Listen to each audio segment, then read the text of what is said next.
I've got young kids, and so when we play a game or a sport, like we are absolutely keeping score. Yeah. Right. And because they have to learn to lose, and like they don't like it. We play Guess Who and I dominate them, you know? And it's like I just keep getting those. I lost a game of trouble to my 2-year-old, and it really upset me.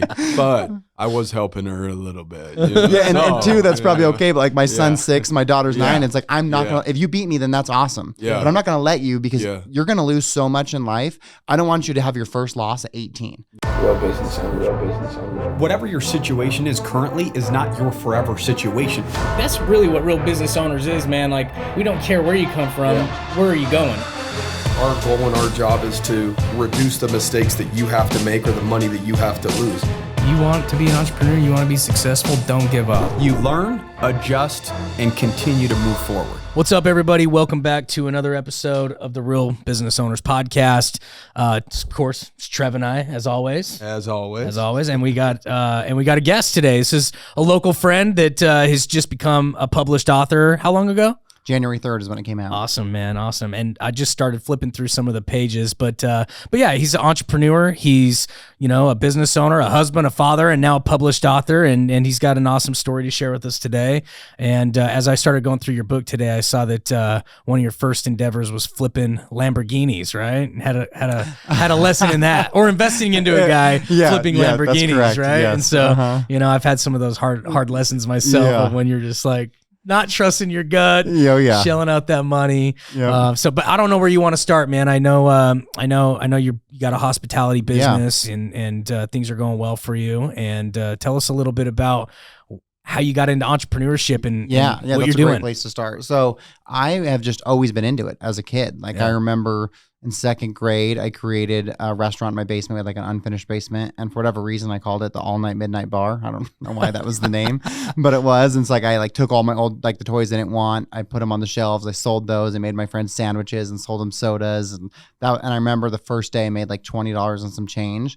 And that's like in 2nd grade. I remember thinking my dad's friend owned a bar, and I was like, I bet I made more money than he did on his first day. Yeah. Like there's no way he made $20, That's like how confident I was as a little 2nd-year-old. And then I built a movie theater because that was back when you had VHS tapes, and like I just had dozens and dozens recorded from HBO, all these movies. So I'd ride my bike around the neighborhood and tell my friends come see Ace Ventura this afternoon at 3, Ultimately, I was just charging my friends to hang out with me, but I just was always doing it, And then in high school, I would buy Jordans on eBay and resell them to kids in my school. And so it's just and I just had a hard time learning too. So I knew growing up, this traditional form of education, it just doesn't work for me. I can't see that path. And my parents they weren't able to create a platform for me to go to school or have this safety net. So I was like, I can get a loan for school or I can get a loan for a business. And I'm gonna go for the business because I know I can make money back that way. So that's that business that I sold you that cell phone at. I started that when I was 19. And that was really my form of education. Yeah, we were both real young guys. He still looks super young. So when he messaged me, he was like, hey man, it's got my book, want to come and chat with you guys. I was like, he told me the story. He's like, and I'm looking at his face and I'm like, oh, he does look familiar, but I was 24 back then. This kid would have been 12, There's no way he sold me a cell phone at that event. Maybe he was 12 and based upon, what he just said. He was hustling at 12. He opened his own cell phone How old store are you? at 12. Now I'm 34. He's 34. Yeah. So we are 6 years apart, but yeah, so you were still just probably a young 18, guy 19 then, or whatever. Yeah, that time. Yeah, I think 19. I think when I was doing that. Yeah. Well, dude, maybe you should have stuck with flipping Jordans on eBay, bro. I know that shoe the game is real now. I know. It's way better now than I was doing it. I don't know what you were selling them for back then, but it's man, my kids bring me these Jordans, and they're $800, $600. My one son saved up a bunch of money, and I gave him his school clothes allowance, and he spent them all on one pair of Jordans for $650. My God. That's what I would do too. I'd get my allowance for lunch, and I could get a bagel and cream cheese for $1, and I had $5 a day, so that gave me $4 extra. And I would buy used Jordans that didn't look good, and then I would just clean them up, make them look good again, and then that's how I was able to get the profit. Yeah, dude. Shoe game. So tell us a little bit about so you've always been in entrepreneurship, it sounds like, or had the bug, right? Yeah, for sure. So you started doing cell phones at 19 or whatever. Yeah. When did the transition happen in entrepreneurship? I think it's important to highlight here. Sometimes we start doing one thing and it just leads to another, then Sure. another, and then another, Yeah. right? Like there's a business that somebody's listening right now that they have. All that business is just a vehicle to something else, Sure, right? absolutely. And so tell us a little bit about kind of some of the transitions that you've made to the point where you're at today. Absolutely, And how long you've kind of been in the management side of things with properties. So what's cool about that is so my business partner now, Breck, we both worked at Best Buy here in St. George. We built it, and I think we did our training in this building actually at the time. And we built that together, and then he went to sell one, and he was like, dude, you got to come sell phones. Like, this is crazy. And it was crazy. It was like the Wild West. Like, they're paying so good back then. And Alltel bought Cellular Ones. That's how I got in at the Alltel. And because this was like a new market, the VP was out here. And so they were like, you guys should really just do your own store. Like, we need retailers. And so that's how that started. And I was thinking as like a young person, like, this is great because this owning a business gives me this like credibility, if you will, that like now I've done something, whether I'm successful or not, I get to say I own this business. And at that time, I didn't make any money because everything I made went back into the business. And it was really hard because when I would buy a phone, I wouldn't get paid for 60 days. I was going to be out for all that window. And so I'd open the store every single day, and I didn't have any employees, so I couldn't afford them. So I'd work open to close at my store, and then I would go to Tuacahn after, and I had this big wheel, and I would spin it, and I had free on it, and I had boxes of candy. So every kid walking up was like, Mom, Dad, let me spin this wheel. And I'd tell them to spin it as hard as they could. And while they did that, I'd pitch their parents on going to a timeshare with Wyndham. And so if they said yes and agreed, I made $70. I could get about 3 of those a night, and that's the money that I lived off of. And then in 2008, Goldman Sachs bought Alltel. And so I knew, okay, there's no way they want to run a cell phone business. Like, that's not going to happen. So I put it up for sale, and I was really lucky because that was April. Yeah. And we know the economy crashed in about October. Yeah. So I was able to exit that. And then I got a management job with Wireless Advocates, who used to be in all the Costco's. And I would have never got that management position had I not owned the store, right? Even though I didn't manage anyone. So it's not like I was qualified in the sense of the term. And I only had 4 guys that I managed. And it was, at the time, there was like 400 Costco's, and it ranked 387th when I started. And in the 10 months I was in that role, it was the #1 performing location in the United States. So then I got promoted to district manager. And so now I'm really like balling out or what? In waters I don't belong in. You know, like all my peers are 15, 20 years older than me with MBAs and like high business IQ. And I don't really know much of anything. And I've only managed 4 people. Now I've got all these people across the entire state of Arizona. And so it took me a while to like figure out like, how can I do this? And then I ended up setting a goal, like I'm going to be the best district manager in the company. And I did that the following 2 years. And then I got recruited to come to St. George. That's what brought me back to fix a wireless company here. But then my wife got pregnant with our daughter. I was like, okay, I can't work for someone else anymore. Like, I just don't have enough control over my income to provide the life that I want. So when my daughter was 6 months old, we moved to Houston, Texas, and started a marketing company. We had gotten a contract with the Houston Astros, with the Wall Street Journal and Houston Chronicle to do marketing for them. And so I knew I had a job for 6 months, but it's all commission based because it's all based on sales. And then my business partner and I, we grew that to be really successful over the course of the next 3 years. I think our last year we paid out over $1 million in commissions to our reps. And then when my son was born, it was like, all right, let's go back home. So I came back and I didn't know what I was going to do. I knew I loved helping people and I knew I loved finance. So I got licensed as a financial advisor and started that practice, rented an office from Breck, my business partner now. And we and our family had a family budget, right? Like I ran it like a business. And at the time, because we're in this transition, like it was really tight for us. And he heard me over the phone with my wife saying, you went over your budget by $5, you know, like, what are you doing? She's like, well, it's $5. I was like, I know. That's what I'm saying. It's $5. Like we can't spend more. We can only spend what we have. And he overheard this conversation. So he asked me to coffee the next morning and said, hey, do you want to be the CFO for the Cliff Rose? Because I don't treat my business that way. Like, I heard you talking to your wife about $5. Like, we need someone who's worried about $5 at our business, you know? And that's what got me into tourism and hospitality. And then taking that property and joining the Hilton family, we had to start a management company. And that's how Vibrant was born. And it was really originally just to manage the Cliff Rose. But now 5 years later, we've got 20 clients all over the place. And it really all started like through that journey of like going out and forging my own path. No, that's cool. Yeah. What in the industry that you're in hospitality, what inspired you to write a book? You know, because like for us, it makes sense, right? Like because we have a podcast and this, and are you trying to get on stages and motivate people and just kind of add to your resume, or is that supposed to serve the current business that you're in? Sure. Right. Usually there's some motivation. Some people just say, hey, I've got a cool story and I want to share it. Yeah. That's their motivation. Right. And then some people say, I want to be a published author because it gives me credibility. Like, what was Absolutely. your mindset going into saying, I want to write a book? And so it always been something because I had a hard time learning, I really self-educated myself in like my young adulthood and just got a passion for reading and like learning. And so then I was like, man, I love this. Like, I want to be able to help someone like they have helped me. Yeah. So I always knew I wanted to write a book. And then in 2019, I was like, I wasn't taking care of myself. And I realized like the shift where I always showed up professionally. Like I said, I was very successful professionally, and I never like fell short of anything that I was supposed to do. If you said be at the office at 6, I'd be there at 5:50. Like, I wasn't going to be outworked professionally, but personally, that was not the case. Right. Like, if I was like, you know what, I'm gonna start going to the gym. Next morning, alarm goes off, and I'm like, nah, I'll go to the gym tomorrow. Yeah. Tomorrow I'm going to Yeah. go to the gym, you know? And so I just never, ever showed up for myself in the same way I showed up for other people. So I was like, how can I switch this dynamic? Like, how can I fix this for myself? And I know that humans love rewards and I love accountability. So I just built a basic spreadsheet that had all the things that mattered to me: how much I was drinking, how much I was eating, what I weighed, if I exercised, and if I read. Okay. And it was just, simple. Why it went green, no, it went red. And I said, I want to do it this many times per week in each category. And that sense of accountability allowed me to finally show up for myself. And so I lost 40 pounds and I had this amazing year and I felt so good.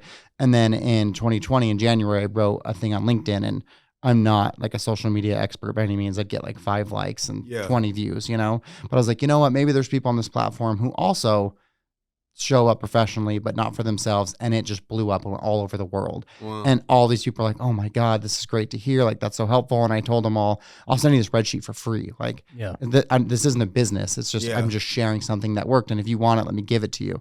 And then obviously COVID happened a few months later, and that really crippled tourism. Like, Vibrant almost went out of business because all of our clients had to let us go.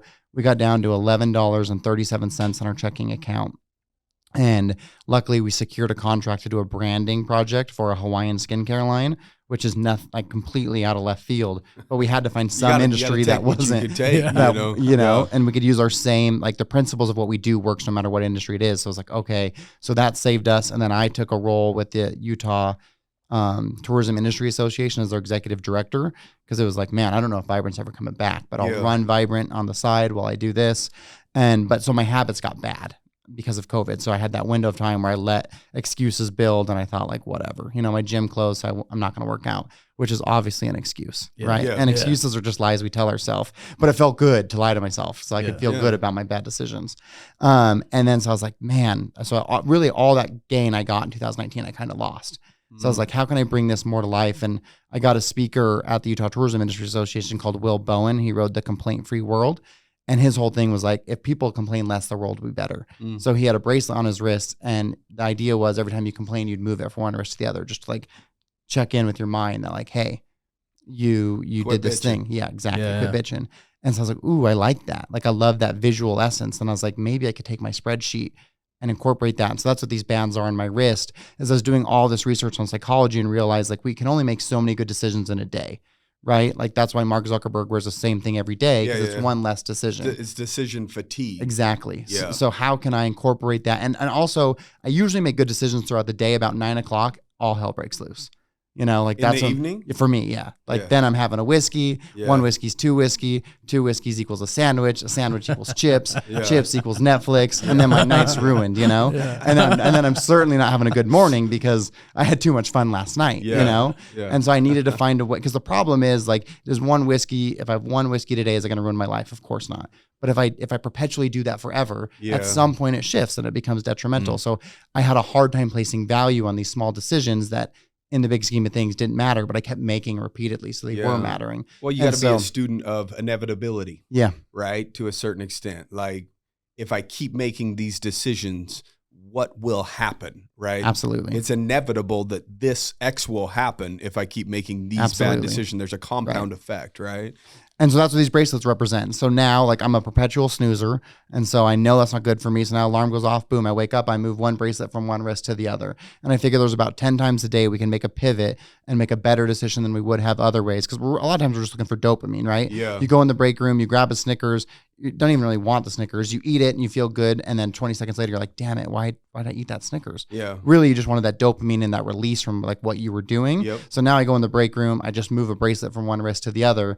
And now I got that dopamine I wanted anyways without the bad habit. And so that's really the premise of the book of Winning the Moment is essentially built around how you can make good decisions in the moment that make a difference for you. And I don't tell people what the decisions should be because I want people to define it for themselves. Like if you're in a bout of depression and you can't get out of bed until 11 every day, but today you wake up at 10, hell yeah, good work. Yeah. You just won that moment. Yeah. Right? Yeah. So that's and so really ultimately to answer your question in the longest way that I can, it was I liked it. That's good. it was really about You making can elongate it even more. yeah, if you'd like, bro. making a Yeah. difference for people and show. I think that too often people think that like life sucks or it's difficult. And if they say that, then of course it's going to be true because we want to be right instinctually. So if we say something, then we'll make sure to find all the reasons why what we just said is true. And I just want to shift that momentum and let people know like your life is what you make it and make a big difference. And I want to get on stages and I want to talk to people. And I believe that through doing that, it's obviously going to benefit Vibrant as well, right? Yeah. So there's just so many, it benefits in so many different ways. But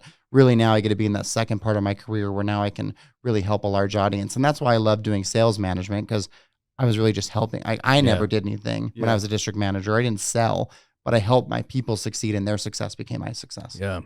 You know, like what I'm thinking about is, as you've been going through your stories, you know, I hired this guy to help me with my speaking, right? And I'm like, oh, there's just got to be a better way, right? To where it's like, you know, I get prepared better, and there's like an art in how you write things and you present them and keep attention and all these things, right? So I hired this guy, but then he pulls me into his trainings, and it's all around like NLP, right? The neuro linguistic programming. Oh, sure. Right. And so what's cool about your story is like, really what he's teaching people to do is like, get out of all like the presuppositions or the suppositions that we all live by, right? Because it's all just conformed by our childhood, our programming, everything. And he's like, just start becoming like a wizard of your own life, right? And so what he's saying is like, you guys don't have to live by this like blueprint over here. Absolutely. You get to live however you want to live. And so a lot of people like, you know, take for example, your heart starts racing, right? A lot of people are like, oh, I'm nervous, right? He's like, but you don't have to believe you're nervous just because your heart's racing. Like you could tie that to something else. You could create your own presuppositions, which is like, oh, when my heart starts racing, that's when I know I'm getting more confident, right? Yeah, I'm and excited. so like you get to create all these suppositions, right? And so like it's cool with like your wristbands and moving them over. It's like you are your own wizard. Like you came up with your own idea of like, you know what? Every time I make a decision I'm proud of, I'm moving from this wrist to this wrist throughout the day, right? I'm winning these pivots all throughout the day. Yeah. And so you came up with that on your own, right? Yeah. Yes, sir. Yeah. And so that's the cool thing about your story that I'm thinking about is like you're doing it right. A lot of people are just living how they think they're supposed to live, which is a supposition. Absolutely. Instead of just creating their suppositions on how they can live, right? And so I think that was just a cool example of that. Well, I love games. I love sports, right? So also like so much of winning and losing for me was through my childhood in sports. And so I think like you can gamify so many things. So I'm just gamifying my day. Like I'm just creating opportunities to win. And the thing is that, so there's a thing that happens in your brain called the winner effect. And your brain, the biology in your brain actually changes when you win and you become more confident and you believe you have an elevated sense of ability. And so that's why when people like go on winning streaks or you see momentum in sports, or they did the study with mice, and whenever mice fought, whatever mouse won, always won every fight from that point on, because it was like, it only knows that mouse ain't coming over here. Yeah. This is my spot, you know, and the other mouse actually would stop going there because the other mouse is like, well, every time I go there, it's bad for me, you know? So if we can create momentum for people, even, and again, I don't care what it is. Like if you're drinking a 64-ounce soda every day and now you're drinking a 20-ounce, that's great. Yeah. You made progress. You know, I wouldn't drink the soda at all, but that's okay, because you're drinking less than you were. And then once you get that momentum going, just like Jim Collins says in Good to Great, like, the momentum wheel spins whichever way you're going. So if it's going positively for you, things are going to keep going that direction, but the negative wheel also works. And so you've got to find a way to stop that negative momentum. And it may be as easy as just a decision in the moment. Yeah. Well, what's coming top of mind for me is just the neural associations, right? Like we talked about this just the other day. Kale, when he goes to Mexico and hears the music or whatever, or whatever. I love Mexico music. Yeah, like he loves that Latino music, that vibe, because it literally, his brain associates that to Mexico. Right. And we have a buddy that absolutely hates it, right? But he's also worked in construction for a long period of time. Sure. So what's his neural association with that music? Work. Kale's is vacation. Right? Kale's is vacation, right? Yeah. So how we associate something to something else does matter, Absolutely. right? Like, and so the reason why you're staying in this blueprint is because when you go home, you normally there have a whiskey and then another whiskey and then a sandwich. And so the neural association is when I go here, this is what I do. Absolutely. Right? Rather than reprogramming that whole situation and creating a new association with that environment, whatever the environment is. Right. You're just changing the neural association by just doing this, moving it from one wrist to the other. And it's an action that you're taking, and your brain associates it with something, and then you get that little dopamine hit that you were looking for, right? Yeah, and so often we're on autopilot too, and so we're like not even really consciously aware of our decisions because we're just doing them. Yeah. So it's making you be conscious of like, oh wait, no, I don't want to do that thing, or I do want to do that thing, and you're bringing your conscious mind forward. And anytime you can do that, I think that's really positive. Yeah, Absolutely. and I've heard before, like anytime that you make a change in life, that's also a good time to make additional changes. Like, so for instance, when I moved to Virgin, I changed some of the things that I did. I started running more because I wanted my brain to associate living there. This is how I live. So I changed something big. In other words, the house, the environment was different. And so since that was already new and different, I could create a new association with that environment with my brain, that this is how I respond or act in this type of an environment, right? Absolutely. And so it's if somebody's out there about to make a big change or a big move, whether you're moving your business into a new location or whether you're moving your home or you're moving yourself from one home to another, that's a perfect time to recreate your life pretty much, right? So it's a lot easier to honor the changes when everything else visually has also changed, because your brain will associate, well, this area and this environment, this is how I respond and this is how I react. Absolutely. Right. And so I think it's really cool how you're basically just doing that with something as small as just moving, this wristband, over to the other side. So I think the other thing that's important too is that the book is called Winning the Moment, but I want to make sure that people understand it's okay to lose. Because like as business owners, we know like you lose all the time. Oh, yeah. Like Vibrant almost had to be closed on multiple occasions because we're brand new, and so we're growing. And when you grow, then you have pitfalls and you learn things. And so it's like we learn so much more in a loss than we do in a win, right? Like when the Chiefs just won the Super Bowl, they're not back like grinding on film, like what could we do better? Jalen Hurts is in that film room, like just like, oh man, I'm never gonna let that happen again. So you need the losses because that creates opportunity for growth. And you need the wins because that creates opportunity for momentum. They each have a valuable piece in our lives. And so I think that like we need to, like I've got young kids. And so when we play a game or a sport, like we are absolutely keeping score. Yeah. Right. And because they have to learn to lose, and like they don't like it. We play Guess Who and I dominate them, you know? And it's like I just keep getting I lost a game of trouble to my 2-year-old, and it really upset me. But I was helping her a little bit. And 2, that's probably okay. But like my son's 6, my daughter's 9. It's like I'm not gonna, if you beat me, then that's awesome. Yeah. But I'm not gonna let you, because you're gonna lose so much in life. I don't want you to have your first loss at 18. Yeah. I don't want to put you in this bubble where you never understand, you never experience a loss, and then you do, and you're devastated because you don't know how to handle it, you know? And then when they do beat me, then it's like euphoric, because it's like, I did this thing I never thought I could do. I took 15 L's in a row, and that W means a lot more after a bunch of losses. So I want them to exercise those muscles of losing, Yeah. Well, in your book, you alluded to, I haven't gotten to that part yet in your book where you talk about your principles and how they can work for like really any industry. I mean, is that something that, what are some of your principles that you talk about in your book that can apply to everybody? I think the most important thing, honestly, is just being present. Because I think too often people are are just fretting so much about their past failures or their past anything, or they're looking so forward to their future. So I call it I'll be happy when moments. Like, I'll be happy when I get that new house. I'll be happy when I get that promotion. I'll be happy when I get that new car. And what your mind is telling yourself is that you can't be happy now. Right. Because you've already said like this, you're putting happiness on something outside of yourself. And so I think that if you can be present, it allows you to get so much more out of life, because it's the only place that we can be. And too often, I think that doesn't happen. And even like the words that we use, I think are so important. So yesterday at SU, I did this exercise and back to like our blueprint. I wanted to ask all the students at the beginning how they define success, because really our definition of success so many times is based on just wherever we are, right? Yep. Whoever our parents were, whatever the culture was we grew up in, like that's how we're gonna see what success is. Oftentimes it's not your own definition; it's whatever people told you. And then I had the ones who were brave enough. I said, "Well, you share, you know." And one girl, part of her definition of success was content, and I was like, "Content?" I was like, I don't know the definition of content, but I feel like that's being average. Yeah. And I was like, and that's how you define success. And I was like, you got to be careful with the words you choose, because now you've already said to yourself like, oh, if I'm average, I'm good. And I don't believe you mean that, but you probably were too afraid to say you wanted more because you didn't want to fail. Right. And so then I go through my speech, and then at the end I have them write down the definition again.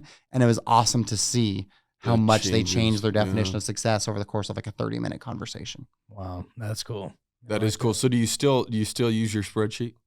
Nope, I don't. No, I take that back. I do. I just don't use it as often. I'll like do it once a week. I'll go back and update it, you know? Yeah. But I still have it because I can't remember my bracelets every day. Yeah. You know, so I still have the spreadsheet so I can look back and like have the analytical data on the year to see how I do. Very analytical then. Yeah. Absolutely. That's cool. So tell me what your day looks like now. Like, what's a normal day for you? Because obviously you called yourself out at one point and said, I need to make some changes. I need to win more moments. Absolutely. Right. Hence the title of the book. So what does your day look like now? Do you have a set of non-negotiables or predetermined decisions that you've already made? Yeah. So you just walk into your day, you already know you're going to do them, or? Yeah, pretty much. I think that at the beginning of the year, I set out and said, like, I got to have somewhere I'm going. So I got something I'm working towards. And so much of that was like getting back to a healthy level of fitness and just like intake, right? And so my alarm goes off at 5:40. I allow myself one snooze because I like it. Yeah. That's done at 5:50. Then but it's already predetermined. Yes. So it's okay. It's still a win. It's still a win. Yeah. And then I check my calendar first because in my meditation, I do this thing called the 6-phase meditation by Vishen Lakhani. It's awesome. It's a guided meditation. Yeah. Really love it. And part of it is visualizing your day. So I check my calendar first. So that way when I'm visualizing like the actual day that's going to happen. Do my meditation. Then I go do my workout. Then I get like my athletic greens and like all that stuff you got to get after. Then I'll read while I'm drinking those. I'll read my 10 pages or more if I can, but the minimum is at least 10. And then I get to work, go to work. And in work, I'm pretty good at winning the moment. So it's like the other day we've got these really good like chocolate bars with caramel in them from like a school fundraiser.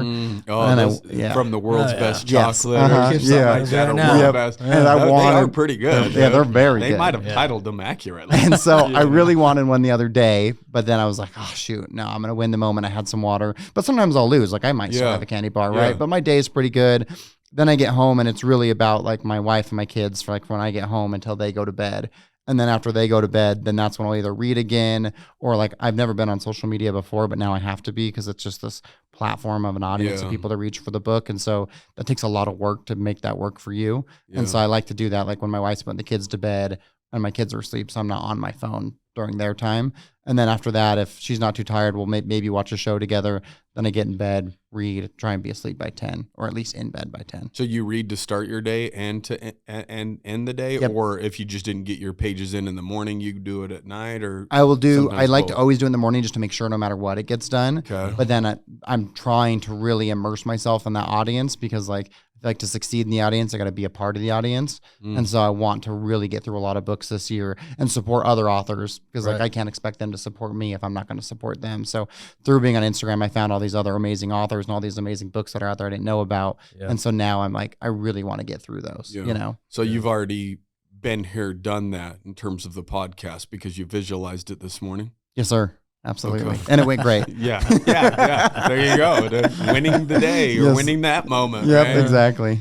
So is that like a networking technique for you as well? Like reading all these other authors' books and I think reaching so. out? Yeah. And then I'll post about like what I read. And then, so there's all like, I didn't even know this existed, but there's like a Bookstagram, like all these people who love books, Oh, and I they didn't talk know about that. books and they share about books. And so there's this massive audience of people. And it's like, I found this one group of readers, they've got like a group of 200 people, and they're like, hey, we'd love to read your book. Can you do a promo on your ebook and make it $1? And I said, well, ask my publisher. I don't know. And so my publisher did it for a week. And so 200 people were able to buy the ebook for just $1. And then now I've gotten like so far 40 reviews on Amazon from them because they liked it. And so, and I need those reviews for Amazon to like tell other people to read the book. And I would have never found them had I not been like engaged in that process, or you guys for that matter either. Like I wouldn't be on the podcast had I not like made that intentional decision to like find the people I can share my message with. Yeah. It's smart, man. I like that. Yeah, me too. I always just go search out books or hear of books and I go find them on Amazon and buy them. But like is Bookstagram a part of like Instagram? Yeah, it's just like it's a, like what they call themselves, or like that's what they're doing. It's like is a that group. their handle? No, it's just like their group, like that's just what they call themselves, I guess. But it's just on the regular Instagram that everyone else is on. Yeah. But there is this huge audience of like people who are just, they've got like immaculate bookshelves and they're sharing all these books and best practices. And so it's like I found so many amazing books I didn't even know existed before from them, and then it's exciting to see what they shared and then you share, and there's it's positive, which I think is great.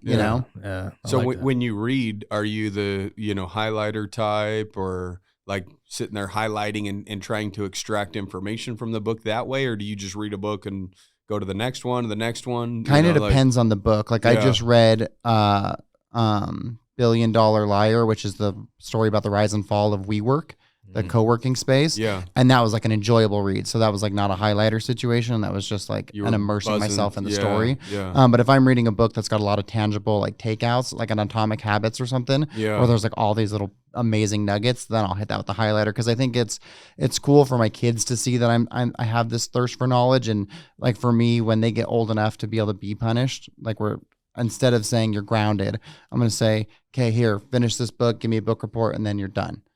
Like I think Kale's done that before. You decide how long you're in trouble for, and then you get this knowledge, and whatever they got in trouble for, I'll try and pick a book that can give them some insight, because knowing how I was as a kid, they'll probably take the same advice from the book better than they'll take it from me. You pick the book for them? Yeah, I'm going to pick the book for them based on what they did, make them read it. And I think it'll be cool for them to go back and see like, oh, Dad highlighted this. Like, I wonder what his takeaway was here, or maybe it'll create conversation between them and me about like, oh, why did you highlight this section?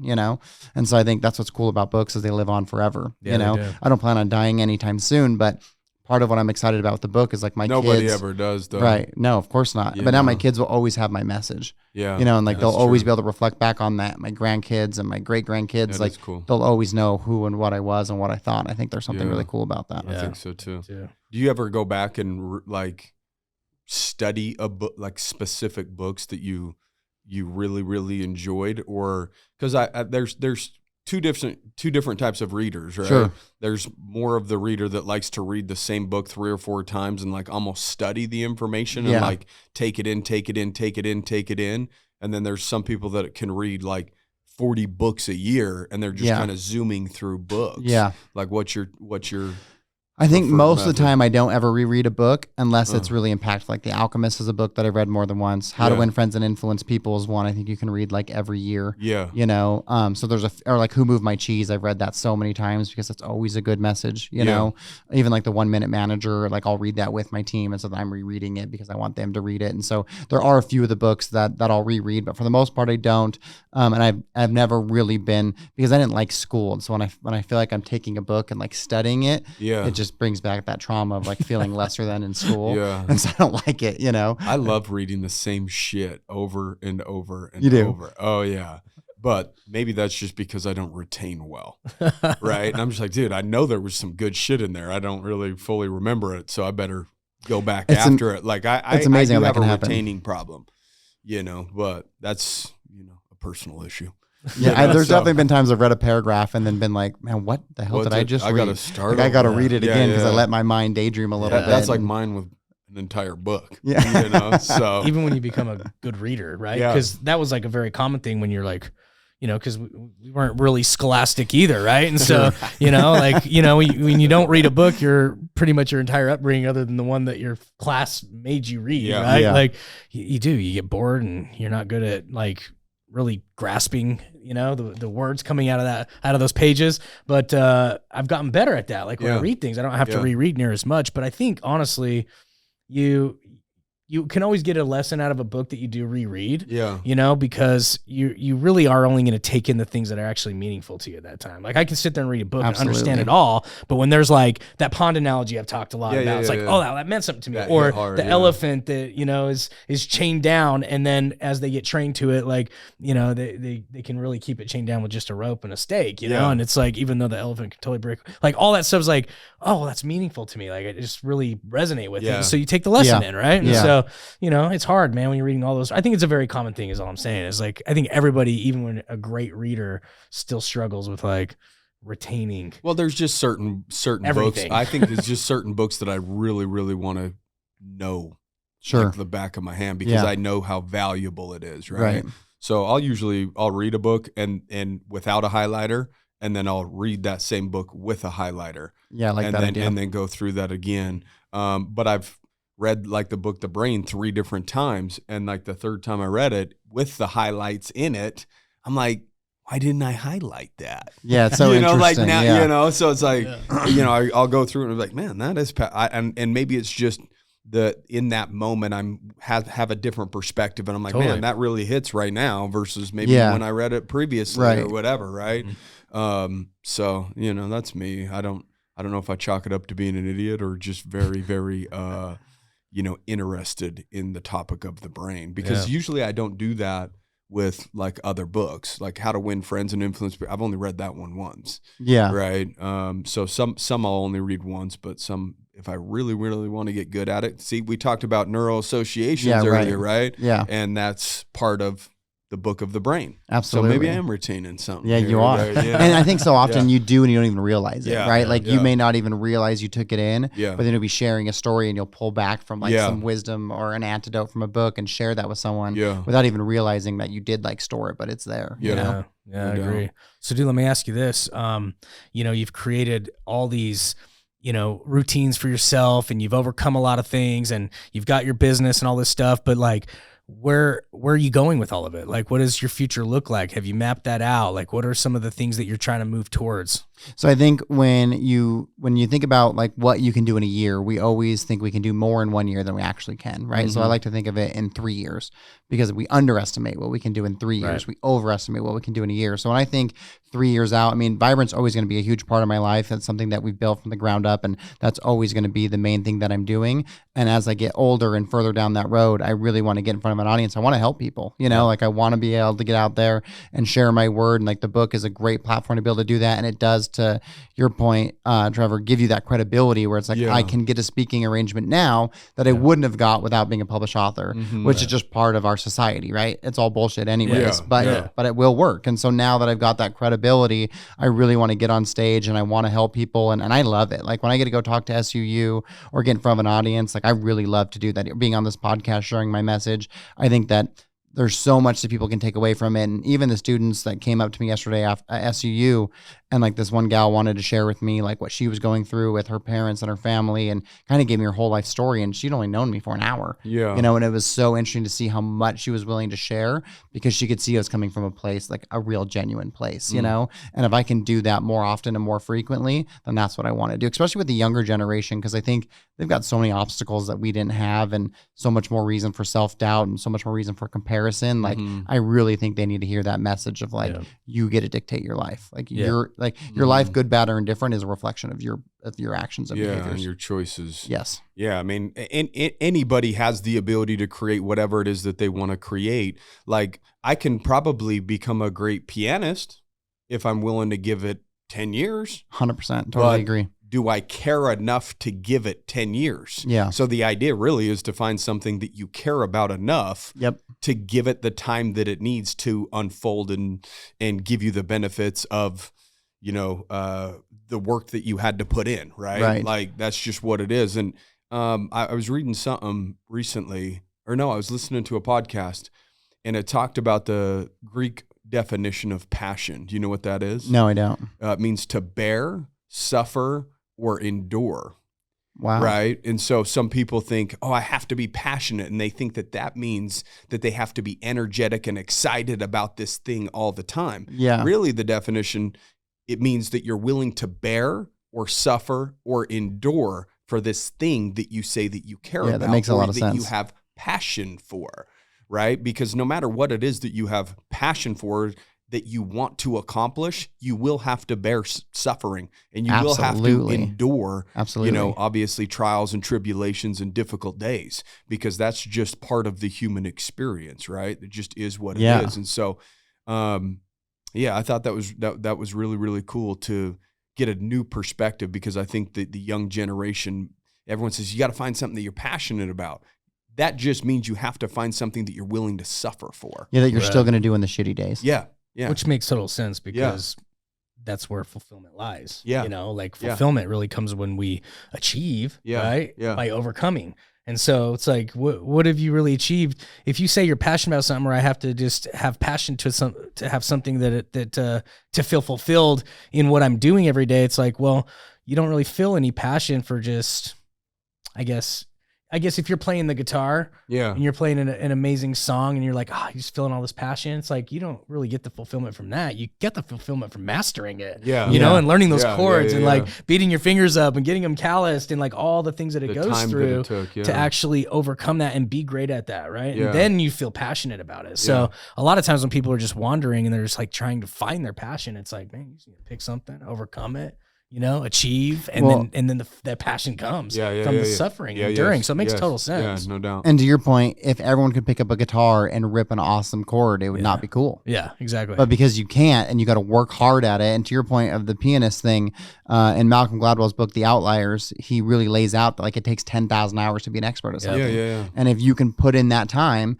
you can become an expert. And I think too often people think like, oh, I'm not built for that, or Trevor's different, Kale's different, I can't do that. It's like, well, of course you can. Yeah. If you put in the time that they put in and you work in the way that they work, then of course you can do that. And I think it's an important message for people to know that. And it sounds so like, oh, rah when you say you can do anything, but you really can if you put in the work and you're willing to stay consistent for a long period of time, and you just stick to it. You really truly can do anything.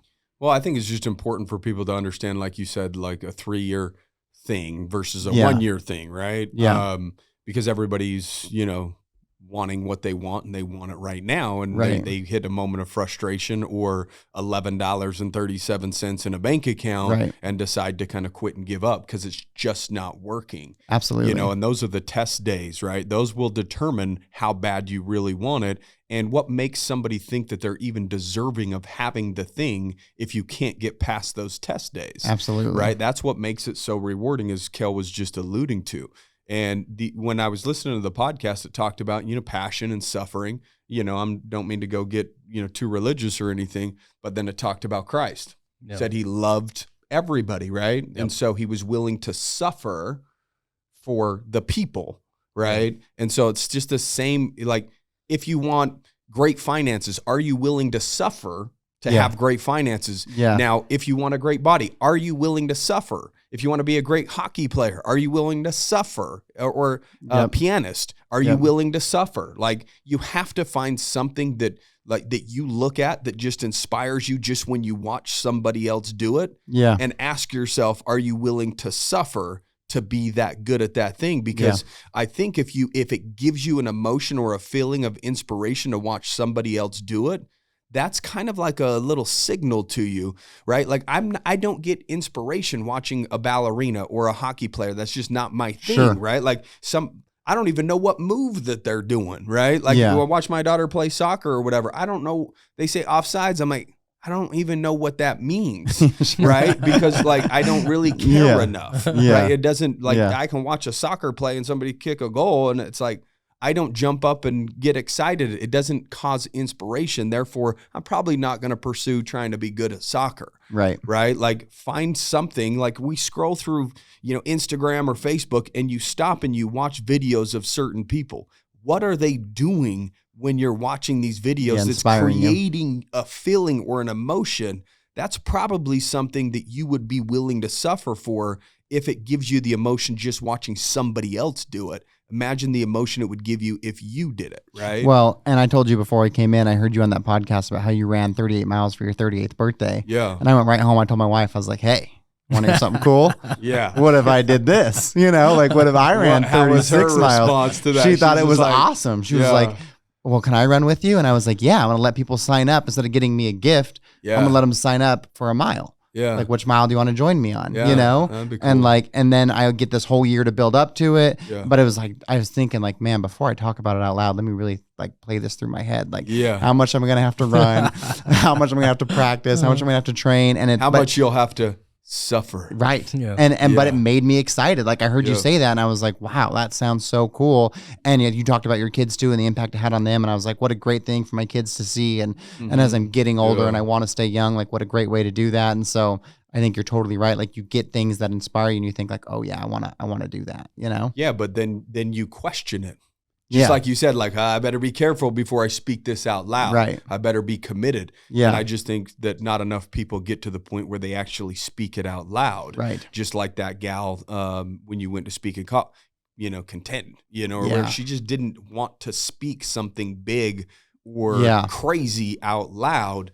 But how are you ever going to get the emotion or the feeling of accomplishment if you can't ever even surprise yourself and bite off something that's a little big, a little scary, and then do that thing? That's when you feel proud of yourself and you feel accomplished. You have to start doing things that you even think is a little bit crazy, that makes you kind of second guess yourself. But then when you commit and you actually do it, the level of self-worth or confidence that you can gain from it, because, somebody else can come up and you say, oh man, that's really, really cool. But like, if you weren't surprising yourself when you did Yeah, that thing, it's like, right. oh, hey, yeah, cool. But like, if you surprised yourself and then somebody's like, hey, like that was really cool. You're like, yeah, you get to ride that dopamine hit for years. Yeah. Right. You're like, yeah, I did do that. And let me tell you about it. I think you bring up a good point. For the Yeah. people listening who have a business, I tell some of the students too, like find a partner who has that thing you don't have. Like I wouldn't naturally like dream really big because like just my analytical brain and like Yeah. and my upbringing, it was like that was not my thing. But my business partner Breck is this visionary and he wants to do crazy shit. And he's like, oh yeah, we're gonna do this, and he'll have like 10 ideas that are just wild. And 9 of them actually are terrible, but that one is awesome, right? Yeah. And we would never do it if he wasn't that crazy person who's putting out these huge goals. And so I think it's important in your life, whether it's like your actual life partner or your business partner who has those differences than you, so you can have that aspiration. And I realized it, I can't remember what book we were reading at Vibrant, but it was about that, like this thinking bigger, dreaming bigger.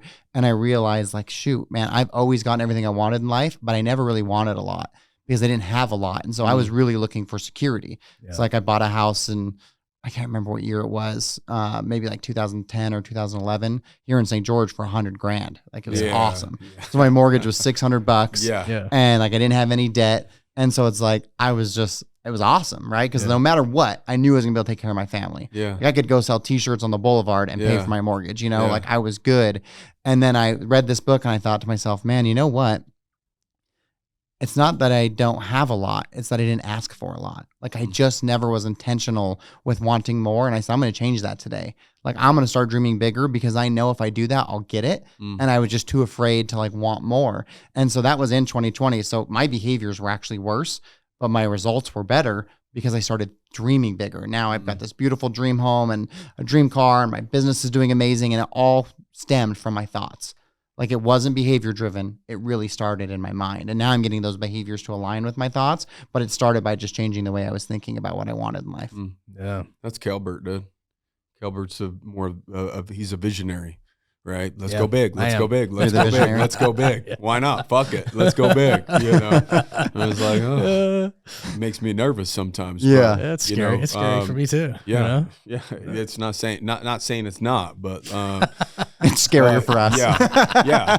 I'm a little exactly. I'm a little more conservative. Yeah. Like Absolutely. I'm like you, I like having my shit paid off. Yeah. I mean, like you said, you kind of got past that, but I was willing to, I guess, suffer, you know, in a less than home, so to speak, because I bought mine in like 2010 as well. Yeah. And just hunkered down in that bitch for like 12 years and saved and saved and saved. Yeah. And then just paid cash for my next house. Yeah. Right. Well, in the book Outwitting the Devil, I know you've read that a couple times. Yeah. You know, he talks about that in there a little bit about how kind of when you bought that house for $100,000, Yeah. like I can always go back to this. There's no and pressure to succeed. You know, or the other stuff you talked about too, or I'll be happy when, if I could just make 250,000, I'd be set. I don't need to make any more than that. It's like, really, that's like a way of like the devil creeping into your life. Like, absolutely. Because of that content, like even your friend talked about. Complacency, So I like to think of content or comfort of because I used to chase that too. It used to motivate me. It's like, oh, when I get here, then oh man, I can just relax, right? And so I liked it. I reframed it in my mind where it's like, okay, comfort's not actually really a bad thing. It's just you got to create comfort of just knowing, right? Knowing what you're capable of, and you get that to that point by getting. By achieving, by not getting comfortable, you create a comfort in knowing. You create a comfort in like knowing, dude, I could have everything taken away from me and I could still do it again. Yeah, you know, I have comfort in that, That's like knowing important. if everything was taken away, I could rebuild it. Yeah. You know, and so there's different frames of like comfort or content, but when it's the content or the comfort of like, dude, my house is paid off. I don't ever want to step out and risk again. I can just take care of my family right here. That's when like the devil creeps in, right? And he starts convincing you and controlling you that your worth is only that. Yeah. Creating a ceiling, really is what it is. Yeah. Right? Yeah. So let me ask you this. Do you talked about, you know, hey, this is what I want to do in the future. So do you have like income goals, or do you just say, hey, these are the actions that I'm going to take every day and I'm going to be consistent with it. And as long as I do these things on a consistent basis, I know everything else will work itself out. Yeah. It's really more about the actions because like I've got a life that provides the life that I have. And I know if I do all these things, and that's, I was telling my wife, like, I know it's going to take a long time. Yeah. You know, maybe my book will never be a bestseller, but if it does, it's going to take a long time. Mm-hmm. And it's going to be a long time before I get like the speaking engagements that I really want, but I'm willing to do the work every day because I know when I do, it's all going to pay off, you know? Yeah. And I'm also not in a huge rush because my kids are 6 and 9, like I said, and my ultimate goal would be by the time they graduate, then I'm really killing the speaking because I'm not missing time with them, you know? Then I can go travel and be a different place every week and be in different cities, but I don't necessarily want to do that right now when they're so young. I want to make sure I'm there and I can coach their basketball games and make it to the school events and all of that stuff. But yeah, nope, I don't have any financial targets tied to this whatsoever. Really just opportunity and habit goals. Do you want the bestseller on your book for like clout, or do you want it to Credibility. Yeah. Right. You know, That's really what it's about, because if you get to say you're a bestseller, then when you're speaking at an event, you're more sought after, and also you're probably worth more, even though it's all bullshit again, right? Because my speech is the same either way. Yeah. Whether I sell 1,000 copies or 100 copies, I'm me no matter what. Right. Yeah. So you're getting me regardless. Yeah. But if I has that sticker on the book, then the me is just worth a little bit more. Well, I got that sticker on my book.